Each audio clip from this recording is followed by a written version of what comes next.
Hello students, this is Gurvinder Singh from A. Xavier's International School Chika. Today I am going to explain you revaluation of assets and liabilities, illustration number 32. So in last video I explained you about revaluation of assets and liabilities and what is revaluation, what type of entries we have to pass during the time of change in profit sharing ratio when the partners are going to revalue their assets and liabilities, and how we can maintain a revaluation account. So in today's video I am going to explain you illustration number 32, in which we will make a revaluation account, partners capital account and a balance sheet. So let's start. Ashok Bhim Chetan were partners. तो यहाँ पे हमें 3 partners दे रखे हैं जिनकी profit sharing ratio दे रखी है 3:1. ठीक है बेटा, तो ये पुरानी रेशो उनकी दे रखी है और साल की आखिर की डेट को यानी 31/3/2015 को उनकी बैलेंस शीट भी हमें दे रखी है. सबसे पहले हम देखते हैं लाइबिलिटी साइड. लाइबिलिटी साइड में देखो नंबर 1 पे हैं क्रेडिटर्स. तो ये लाइबिलिटी है. बिल्स पेबल लाइबिलिटी है. General reserve 60,000. तो ये जनरल रिज़र्व जो है ये लाइबिलिटी नहीं है, ये प्रॉफिट्स का हिस्सा है पार्टनर्स का. तो इसका ट्रीटमेंट जनरल रिज़र्व का हमने क्या करना है, जो यहाँ पे आप रिज़र्व दे रखे हो जनरल रिज़र्व 60,000 रुपये की, तो इसका ट्रीटमेंट हमने क्या करना है, इसको अगर कुछ नहीं बता रखा हमें नीचे एडजस्टमेंट्स के अंदर, इनके अंदर कुछ नहीं बता रखा है इसके बारे में, तो हम इसको पार्टनर्स के बीच में डिस्ट्रीब्यूट कर देंगे. 60,000 को 3:1 इस रेशो में हमने डिवाइड कर देना है इसको. सो आगे उसके बाद है कैपिटल्स. सो तीनों पार्टनर्स की कैपिटल्स हमें दे रखी हैं. एसेट साइड दे रखा है land, building, plant, stock, debtors, bank. तो ये सारे एसेट्स हैं. अब देखेंगे कौन कौन से एसेट्स और कौन कौन से लाइबिलिटीज़ जो हैं वो रीवैल्यू हो रही हैं, उनकी रीवैल्यूएशन हो रहा है. सो नीचे दे रखा है बेटा Ashok Bhim and Chetan decided to share the future profits equally. अब तीनों पार्टनर्स ने ये डिसाइड कर लिया कि अगले साल की शुरुआत से उनकी प्रॉफिट शेयरिंग रेशो क्या हो जाएगी, 3:1 की जगह पे इक्वल हो जाएगी. ठीक है, चेंज होगी profit sharing ratio. First verified 1 अप्रैल 2015. सो 1 अप्रैल 2015 से यह लागू होगा और 31 मार्च 2015 यानी कि आज की डेट में हमारे पास ये बैलेंसेस दे रखे हैं और हमें इन सब की एडजस्टमेंट करनी है अगर उनकी प्रॉफिट शेयरिंग रेशो इक्वल हो जाती है, चेंज हो जाती है. जिसमें नंबर 1 पे कौन सी एडजस्टमेंट है, goodwill of the firm be valued at ₹3 lakh. तो यहाँ पे गुडविल हमें दे रखी है पहले से इन्होंने कि गुडविल जो है वो 3 लाख रुपए की है. अब जो पार्टनर सेक्रीफाइस करेगा, जितना भी वो सेक्रीफाइस करेगा, 3 लाख का उतना हिस्सा, मान लो 6/50 6/50 कोई भी पार्टनर सेक्रीफाइस कर रहा है तो उतना हिस्सा उसको मिल जाएगा किसी अदर पार्टनर से. ठीक है. सो नेक्स्ट है land be revalued at ₹1,60,000 and building be depreciated by 6%. अब ये रीवैल्यूएशन की एंट्रीज आ गई हैं कि जो लैंड है हमारा वो रीवैल्यू हो गया, कितने का हो गया है, 1,60,000 का. ऊपर देखिए लैंड कितने का है, 1 लाख रुपीज़ का. तो इसका मतलब क्या हुआ, इंक्रीज़ हो गया लैंड के डिक्रीज़ हो गया, बिल्कुल 60,000 का हमें प्रॉफिट हो गया. 60,000 का जो प्लांट है वो, सॉरी लैंड है जो वो इंक्रीज़ हो गया. एंड बिल्डिंग भी डेप्रिशिएटेड बाय 6%. और जो बिल्डिंग है वो 6% के साथ डेप्रिशिएट हो गई है. मतलब ये कि 1 लाख की अगर बिल्डिंग थी तो 6% वो क्या हो जाएगी, कम हो जाएगी. तो 1 लाख का 6% कितना हो जाएगा, 6,000. तो 6,000 रुपीज़ माइनस कर देंगे 1 लाख में से, तो बिल्डिंग हमारी कितने की बचेगी, 94,000 रुपीज़ की बचेगी. ठीक है. नेक्स्ट क्या है, creditors of ₹12,000 were not likely to be claimed. जो 12,000 के क्रेडिटर्स हैं वो क्लेम नहीं करेंगे. क्लेम नहीं करेंगे क्या मतलब है कि वो आपसे पैसे नहीं मांगेंगे. तो टोटल क्रेडिटर्स थे आपके पास 1 लाख रुपए के, आपने 1 लाख रुपया लोगों का देना था, क्रेडिटर्स का देना था, जिसमें से 12,000 वाले आपसे पैसे मांगेंगे नहीं, वो आपसे क्लेम नहीं करेंगे. तो इसका मतलब क्रेडिटर्स क्या हो गया, आपके कम हो गए हैं, 12,000 रुपये के साथ आपका प्रॉफिट हो गया. आगे आता है हैंस बी रिटन ऑफ। सो इसलिए उनको क्या कर दिया जाएगा, रिटन ऑफ कर दिया जाएगा। रिटन ऑफ करने का मतलब ये है कि अब यहाँ पे 1 लाख की जगह पे हमने कितने शो करने हैं, 88,000 शो करना है। ठीक है, 88,000 कैसे आया, 1 लाख माइनस 12,000। अभी आपको करना क्या है, prepare revaluation account, prepare partners capital account and balance sheet of the reconstituted firm. तो यहाँ पे हमने रीवैल्यूएशन अकाउंट बनाना है, पार्टनर्स का कैपिटल अकाउंट बनाना है और बैलेंस शीट बनानी है। तो नंबर 1 पे हम कौन सा अकाउंट बनाएंगे, बिल्कुल रीवैल्यूएशन अकाउंट हम बनाने वाले हैं सबसे नंबर 1 पे। तो first of all revaluation account बनाने के लिए आपको रीवैल्यूएशन वाली जो एडजस्टमेंट्स हैं उनको उठाना है। नंबर 1 पे आपको दे रखा है यहाँ पे, land be revalued at ₹1,60,000 and building be depreciated by 6%। और लैंड आपका इंक्रीज़ हो रहा है। सबसे पहले लैंड की एंट्री कर देंगे। लैंड आपका इंक्रीज़ कितना हो रहा है, पहले वैल्यू कितनी थी, 1 लाख,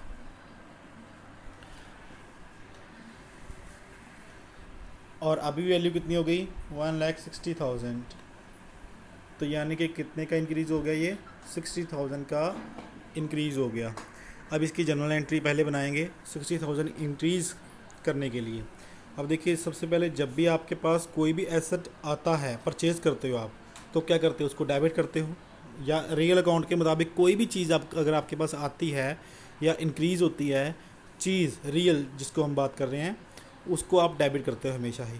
तो अभी लैंड को इंक्रीज़ करने के लिए क्या करना पड़ेगा आपको, उसको भी डेबिट करना पड़ेगा। तो लैंड अकाउंट क्या हो जाएगा, डेबिट हो जाएगा 2। अब इसके बदले में कैश तो जा नहीं रहा, लेकिन ये इंक्रीज़ कैसे हो रहा है, रीवैल्यूएशन की वजह से। तो 2 रीवैल्यूएशन अकाउंट। ठीक है बेटा, तो एंट्री आपकी आ गई, land account debit 2 revaluation, amount आ जाएगी 60,000 रुपया, जितना वो इंक्रीज़ हुआ है। ठीक है, सो अब आपने अगर रीवैल्यूएशन अकाउंट के अंदर एंट्री करनी है, कौन सा अकाउंट बनाना है आपको, रीवैल्यूएशन अकाउंट बनाना है। तो अगर आपको रीवैल्यूएशन अकाउंट के अंदर ये एंट्री करनी है, तो इसका मतलब किस साइड करोगे, जिस साइड, उस साइड करोगे। अगर रीवैल्यूएशन डेबिट हो रहा है तो उसको डेबिट साइड करोगे, और अगर रीवैल्यूएशन क्रेडिट हो रहा है तो क्रेडिट साइड करोगे। तो रीवैल्यूएशन आपका यहाँ पे क्या हो रहा है, क्रेडिट हो रहा है। तो इसका मतलब आपको रीवैल्यूएशन अकाउंट में किस साइड एंट्री करनी है, क्रेडिट साइड एंट्री करनी है। और उसको लिखना क्या है, लिखना क्या है, बाय लैंड। तो ये एंट्री आपकी आ जाएगी बाय लैंड, क्रेडिट साइड पे कितनी अमाउंट के साथ, 60,000 रुपये के साथ। सो देख लेते हैं रीवैल्यूएशन अकाउंट। देखिए, सो नंबर 1 पे जो हमने एंट्री की है क्रेडिट साइड पे रीवैल्यूएशन अकाउंट के बाय लैंड अकाउंट, कितने का लैंड अकाउंट, 60,000 रुपये का। ठीक है, नेक्स्ट एंट्री करते हैं। बिल्डिंग डेप्रिशिएट हो रही है 6% आपकी, बिल्डिंग डेप्रिशिएट हो रही है 6%। 6% आपने निकाला था 1 लाख रुपए का, 6% कितना आ जाएगा, 6,000 रुपीज़। अब अगर लैंड इंक्रीज़ हो रहा था तो आपने उसको डेबिट कर दिया था।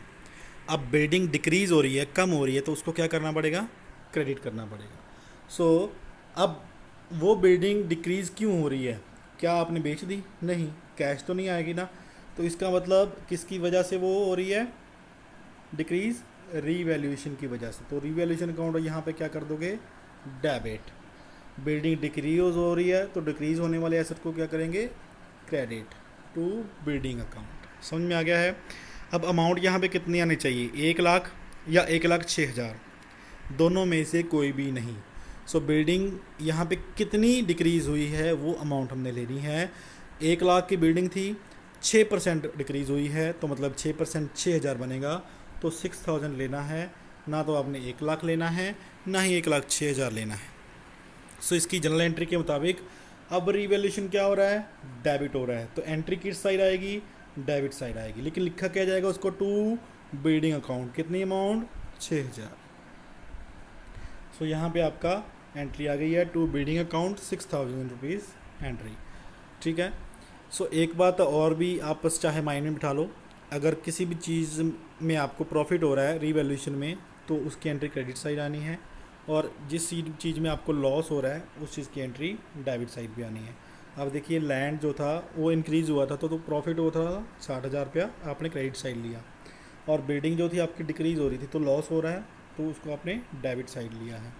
और जैसे क्रेडिटर्स जो हैं उनको 12,000 नहीं देना, उसके एंट्री में आपको दिखा देता हूँ। बाय क्रेडिटर्स उनको 12,000 आपने नहीं देना, तो उसकी भी एंट्री क्रेडिट साइड पे आ जाएगी। लेकिन इसको आपको पूरी तरीके से समझा देता हूँ, इसकी जनरल एंट्री भी क्या बनेगी। सो नंबर 3 पे है आपके पास creditors of ₹12,000 but not likely to be claimed. 12,000 वालों ने आपसे पैसे नहीं मांगने हैं, तो उसका मतलब 12,000 रुपये का आपका प्रॉफिट हो गया, लेकिन क्रेडिटर्स जो हैं वो कम हो जाएंगे आपके, है ना। अब जब भी लाइबिलिटी जो होती है आपकी, लाइबिलिटी जब भी आपकी बढ़ती है तो वो क्रेडिट करनी पड़ती है आपको। फॉर एग्जांपल कि आपने रवि से परचेज़ किया, रवि से कुछ चीज़ें परचेज़ की और रवि को आपने उसके पैसे देने हैं, ठीक है।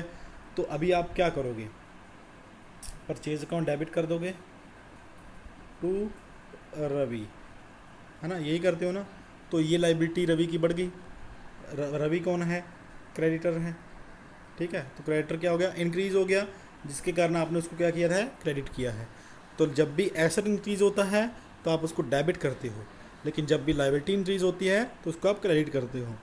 अब यहाँ पे आपने लाइबिलिटी को इंक्रीज़ करना है या डिक्रीज़ करना है।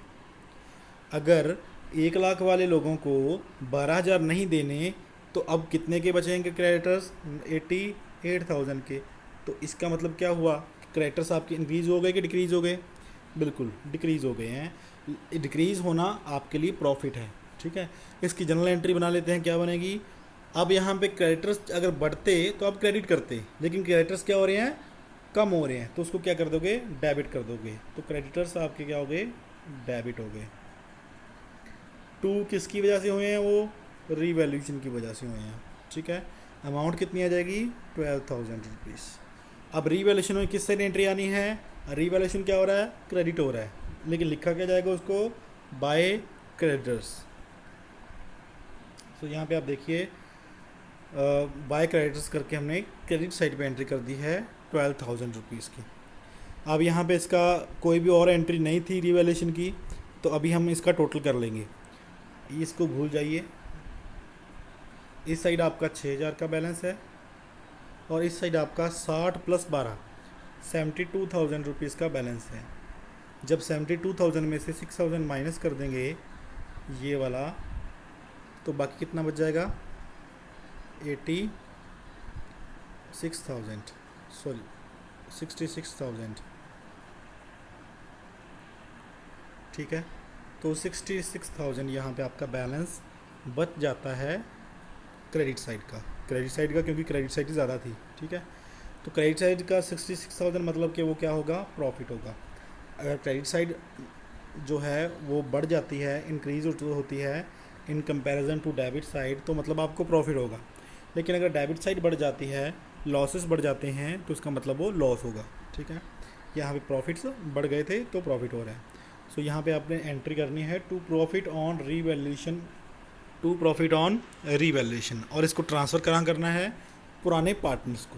तो जो पुराने पार्टनर्स हैं तीनों, उनकी ओल्ड रेशो में आपने वो प्रॉफिट उनको बांट देना है।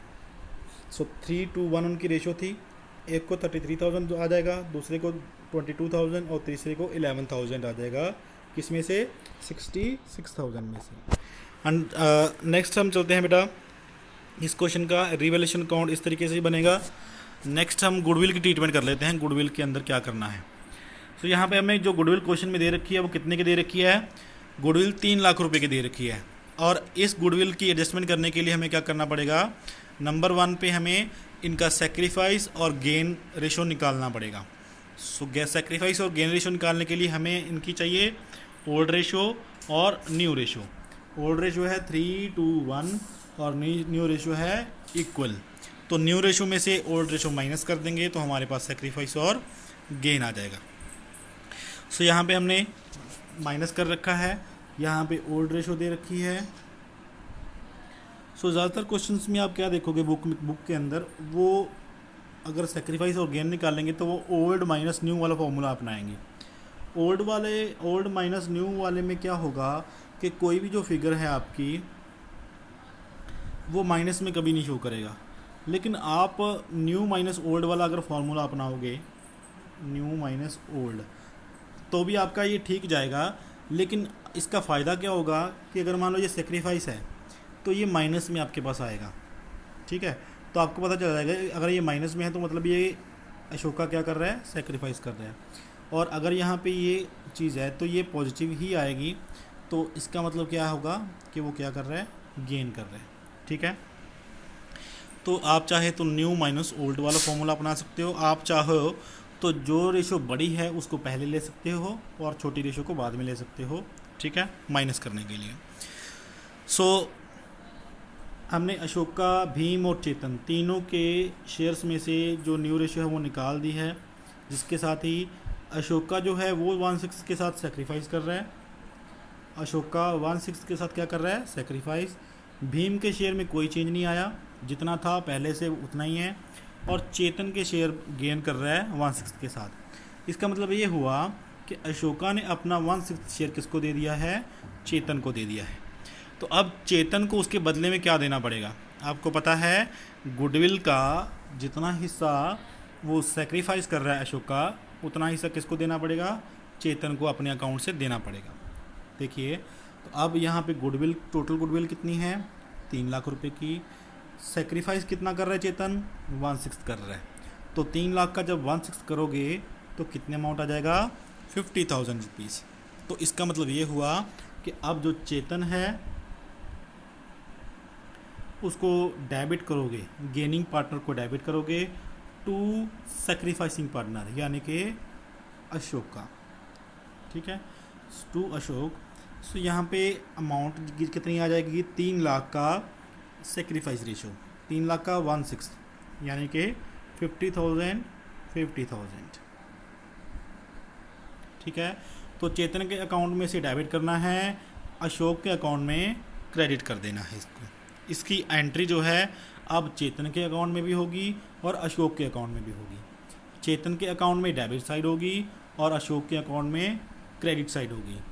जब चेतन के अकाउंट में डेबिट साइड पे एंट्री करोगे तो उसको लिखा जाएगा टू अशोक, लेकिन जब अशोक के अकाउंट में क्रेडिट साइड एंट्री करोगे तो उसको लिखा जाएगा बाय चेतन। ठीक है, इसके हम कैपिटल अकाउंट देख लेते हैं एक बार। तो यहाँ पे तीनों पार्टनर्स के कैपिटल अकाउंट्स बना रखे हैं हमने। सो सबसे पहले सिर्फ जो अभी हमने एंट्री की है, जो बैलेंस जो गुडविल की एंट्री है वो मैं आपको दिखा देता हूँ वो कैसे की है। तो यहाँ पे चेतन का जो अकाउंट है, चेतन का ये अकाउंट रहा और उसके यहाँ पे अशोक के अकाउंट में क्रेडिट साइड एंट्री करनी है हमने। ठीक है, लेकिन उसको लिखना क्या है, अशोक के अकाउंट में एंट्री करनी है बाय चेतन्स कैपिटल अकाउंट और अमाउंट आ जाएगी 50,000 अशोक के ही कॉलम में। ठीक है, तो ये चेतन के अकाउंट में एंट्री नहीं की हमने, ये अशोक के अकाउंट में क्रेडिट साइड एंट्री की है बाय चेतन लिख के। अंडरस्टूड। इसको मैंने आपको एंट्री भी बताई थी, एंट्री हमने क्या पास की थी, sacrifice partner debit. Sacrifice partner कौन था, gaining partner debit, gaining partner था चेतन, चेतन को 1/6 शेयर मिल रहा था। ठीक है, to Ashok, to sacrifice partner. ठीक है, तो 50,000 रुपीज़ इसके खाते से निकाल के 50,000 रुपीज़ इसके खाते में एंटर कर दिए। तो अशोक के अकाउंट में क्रेडिट साइड पे एंट्री करनी है, तो अशोक के अकाउंट में यहाँ पे क्रेडिट साइड पे लिखा क्या जाएगा बाय चेतन, कि चेतन के द्वारा दिए गए ये 50,000 हैं। ठीक है, और ऐसे ही चेतन के अकाउंट में भी हमने एंट्री करनी है, लेकिन वो क्रेडिट साइड नहीं करनी, डेबिट साइड पे करनी है, क्योंकि उसके अकाउंट से निकालने हैं, माइनस करने हैं। तो ये किसको दे रहा है, टू अशोक को दे रहा है। अशोक कितने रुपए दे रहा है, 50,000, तो इसके अकाउंट से हम माइनस कर देंगे। अब बेटा एक बात और ध्यान में रखिए, हमेशा ही आप याद रखिए कि पार्टनर्स के कैपिटल अकाउंट में जब भी आप जो कोई चीज़ प्रॉफिट जोड़ोगे या कोई भी चीज़ जोड़ोगे, ऐड होगा, जिससे उनका जो कैपिटल अकाउंट है वो उसका बैलेंस बढ़ जाएगा, तो उसकी एंट्री आपकी क्रेडिट साइड होगी। और जो भी चीज़ उनके अकाउंट्स में से लॉस हो गया या कोई भी चीज़ कम होती है, उनके कैपिटल अकाउंट को कम करेगी, तो उसकी एंट्री डेबिट साइड आपने करनी है। ठीक है, बैलेंसेस को छोड़ के। तो जो भी पार्टनर्स के कैपिटल अकाउंट को चीज़ कम करेगी वो डेबिट साइड एंट्री करोगे, जो भी पार्टनर्स के कैपिटल अकाउंट को बढ़ाएगी उसकी एंट्री क्रेडिट साइड पे करोगे। ठीक है, सो अब एक और देख लेते हैं रिजर्व। तो रिजर्व यहाँ पे पड़ी हुई थी, जनरल रिजर्व 60,000 रुपीज़ की। तो इसको आपने कोई भी यहाँ पे इन्फॉर्मेशन नहीं दे रखी कि इसका क्या करना है, तो अब क्या करोगे, इसको डिस्ट्रीब्यूट कर दोगे आप पार्टनर्स के बीच में। तो उसकी जर्नल एंट्री क्या बनेगी, general reserve account debit, reserve को डेबिट कर दोगे, ख़त्म कर दोगे, to Ashoka, to Bhim, to चेतन।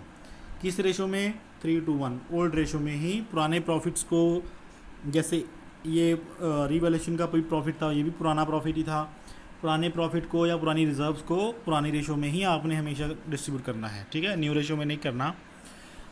तो ABC को आपने किस रेशो में, 3:1, 60,000 को 3:1 रेशो में आप डिवाइड कर दोगे तो आपका आ जाएगा 30, 20 एंड 10,000।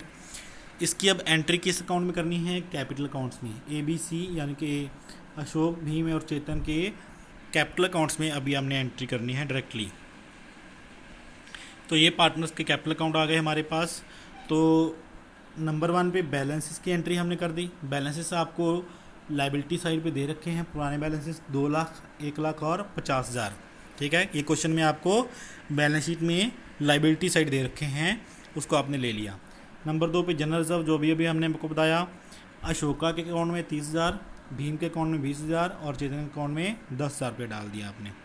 और रीवैल्यूएशन की एंट्री हमने आपको बता दी थी 33,000, 22,000 और 11,000। जब आपने रीवैल्यूएशन किया था अभी तो उस टाइम पे एक अशोका के अकाउंट में 33,000 आया था, भीम के अकाउंट में 22,000 आया था और चेतन के अकाउंट में 11,000 आया था। और चेतन के अकाउंट में, अशोक के अकाउंट में चेतन ने गुडविल का 50,000 डाल दिया और यहाँ पे अशोक को दे दिया चेतन ने ये 50,000 रुपीज़, ठीक है। तो यही वाली एंट्री थी बस जो हमने करनी थी। इसके बाद हम बैलेंसिंग कर लेंगे, यानी कि इनका टोटल करके डेबिट साइड माइनस कर देंगे। 3 लाख प्लस 30,000, 3,30,000 प्लस 33,000, 3,63,000 प्लस 50,000, तो टोटल हो गया 3,13,000। 3,13,000 में से माइनस करने के लिए कुछ भी नहीं है यहाँ से, तो बैलेंस कितना रह जाएगा, 3,13,000 ही। फिर भीम का देख लेते हैं, 1,20,000, 1,20,000 प्लस 22,000, 1,42,000, तो 1,42,000 माइनस करने के लिए कुछ नहीं है यहाँ पे, तो 1,42,000 ही बैलेंस हो जाएगा। 50 प्लस 10, 60, 60 प्लस 10, 70, 70 प्लस 1, 71,000, तो 71,000 का टोटल था क्रेडिट साइड इसका बैलेंस। लेकिन इसने अशोका को 50,000 देने हैं, तो उसमें से 50,000 अगर माइनस कर देंगे 71 में से 50 माइनस कर देंगे, तो बाकी कितने का बैलेंस बच जाएगा इसका, 21,000 रुपये का। अब जो न्यू कैपिटल अकाउंट्स के बैलेंसेस हैं वह हैं 3,13, 1,42 और 21,000। जब आप न्यू बैलेंस शीट बनाओगे तो उसमें कौन से बैलेंस लोगे, ये वाले बैलेंस लोगे। तो अभी पार्टनर्स कैपिटल अकाउंट भी हो गया, अभी हमने बनानी है बैलेंस शीट। तो बैलेंस शीट देख लो आप। हाँ जी, तो लैंड जो था आपका बढ़ गया था 1 लाख से 1,60,000, तो बढ़ी हुई वैल्यू आपने लेनी है यहाँ पे, ठीक है, इंक्रीज्ड वैल्यू लेनी है। लेकिन अगर क्वेश्चन में आपको बता दिया कि आपने जो वैल्यूज़ हैं उनको चेंज नहीं करना, तो फिर उस केस में ही आपकी जो वैल्यूज़ हैं वो सेम रहेंगी, सारी रिवैल्यूएशन के बाद भी वो सेम रहेंगी, ठीक है। लेकिन अगर आपको कुछ नहीं बोल रखा कि उसकी वैल्यू को चेंज करना है या नहीं करना, तो आपने उसको वैल्यू को चेंज करना है। लैंड 1 लाख से 1,60,000 हो गया, बिल्डिंग 1 लाख से 94,000 हो गई, प्लांट की वैल्यू में कोई चेंज नहीं, स्टॉक की वैल्यू में कोई चेंज नहीं, डेटर्स की वैल्यू में कोई चेंज नहीं और बैंक की वैल्यू में कोई चेंज नहीं है। और इस तरीके से टोटल आपका हो गया 6,04,000 रुपीज़। लाइबिलिटी साइड देख लेते हैं। क्रेडिटर्स आपके 1 लाख के थे, 88,000 के रह गए। बिल्स पेबल में कोई चेंज नहीं आया आपका, 40,000 के हैं। और अब यहाँ पे जो कैपिटल्स हैं उनमें चेंज आ गया है। अगर आप पीछे देखोगे तो पहले उनका बैलेंस था 2 लाख, 2 लाख, 1,50,000 और अब उनका बैलेंस क्या हो गया है, 3,13, 1,42 और 21,000। तीनों की कैपिटल अकाउंट अलग अलग हो गई हैं और इसकी अभी एंट्री हमने कर देनी है बैलेंस शीट में। 3,13, 1,42 और 21,000, टोटल हो गया 4,76। तो इसका टोटल भी 88,000 प्लस 40 प्लस 4,76, 6,04,000। अगर लास्ट में आपकी बैलेंस शीट का बैलेंस जो है वो मैच कर जाता है एसेट्स और लाइबिलिटी साइड का, तो ये माना जा सकता है, 80% तक माना जा सकता है कि जो आपका क्वेश्चन है वो बिल्कुल ठीक हुआ है, रीवैल्यूएशन भी ठीक हुआ है और पार्टनर्स कैपिटल अकाउंट भी ठीक बना है और बैलेंस शीट भी आपकी करेक्ट बनी है।